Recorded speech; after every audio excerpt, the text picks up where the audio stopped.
On June 21, 2022, Israeli Prime Minister Naftali Bennett and his deputy, Foreign Minister Yair Lapid, announced their decision to dissolve the Knesset, parliament, and hold early general elections. According to the agreement, Lapid would take over as interim prime minister and Bennett would become the alternative prime minister in charge of the Iranian dossier. We should remind that Israel has had a terrible political turmoil over the past few years, and the new elections will be the fifth in 3.5 years. On April 9, 2019, incumbent Prime Minister Benjamin Netanyahu's Likud party won 35 of the 120 seats in the Knesset. His main rival, the White-Blue coalition led by Benny Gantz and his partner Yair Lapid, also won 35 seats. But neither was able to form a government, so the parliament was dissolved, and new elections were scheduled for September 17 of that year. This time the Blue and White alliance led by Gantz and Lapid won 33 seats,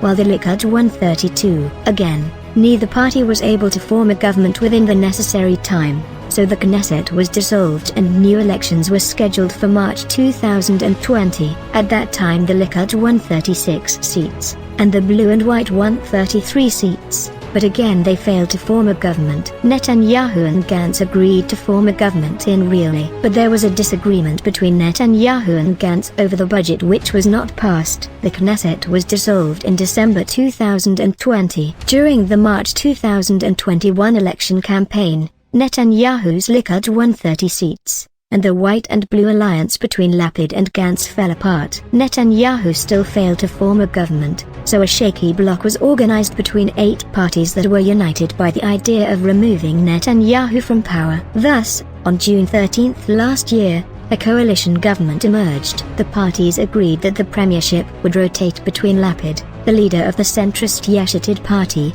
and Bennett, the leader of the right-wing Yamina party. Bennett assumed office first, and Lapid was scheduled to succeed him in September 2023. Until then Lapid would be content with serving as temporary head of government for a few months. The bloc also included New Hope, right-wing, led by Gideon's Yisrael B'Idinu, a nationalist right-wing party hostile to religious Jews, led by Avigdor Lieberman. The White and Blue led by Benny Gantz, Labour led by Merav Michaeli and Meretz, left-wing, led by Nitzan Horowitz, and the United Arab List led by Mansour Abbas. In this case, the reason for the collapse was the vulnerability of the coalition, which had only half of the seats in parliament, and its members regularly left the alliance, for which they were labelled traitors. When the right-wing MP Nir Orbach announced that he was no longer a part of the government, the balance was finally broken, with only 59 seats out of 120 left under the coalition's control. The last straw was the failure to extend the emergency law of June 7,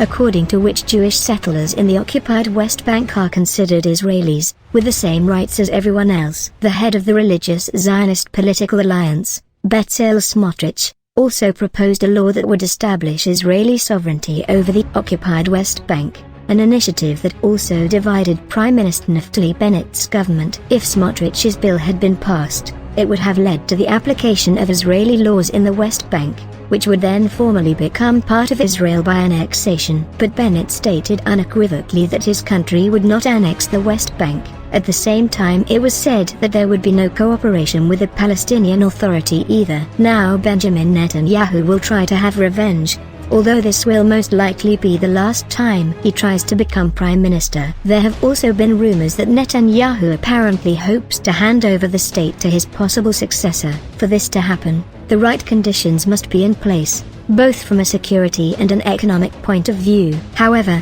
nowadays is clearly not the best situation for this due to anticipated inflation and another global economic crisis. Iran's nuclear program and the activity of Iranian proxies in Syria and Lebanon also add to the anxiety of the Israeli establishment, while Netanyahu used to come regularly to Moscow for support. Now, in the new situation with a special operation in Ukraine, it will be much more difficult to do so because Israeli society itself is highly polarized on this issue. Moreover, the Kremlin has openly protested the recent Israeli bombing of Syrian territory and the rapprochement between Russia and Iran, as evidenced by the recent visit of Russian Foreign Minister Sergei Lavrov to Tehran, where new agreements were reached, is clearly not in Israel's interests. Despite the Abrahamic agreements signed with Israel, A number of Arab countries prefer not to rush into normalization and are beginning to take a more balanced, moderate stance. Saudi Arabia, for example, is negotiating with Iran to improve bilateral ties and has not gone along with the US on oil production and anti-Russian sanctions. Although Washington is trying to incite its partners and engage all members of the Abrahamic Agreement in the newly created Middle East Air Defense Alliance, Israel has already formally joined it,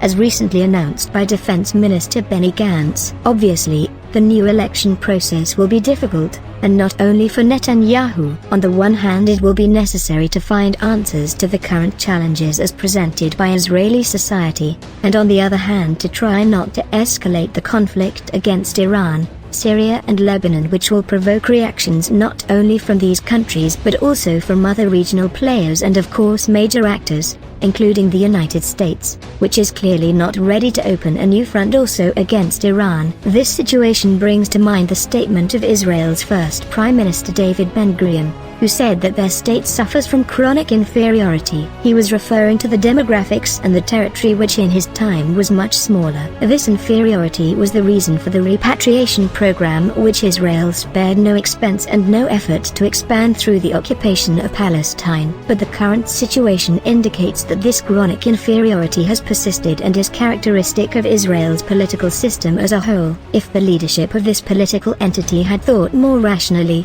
they would have realized that by denying the existence of a Palestinian state, Israel is condemning itself to further instability and inferiority.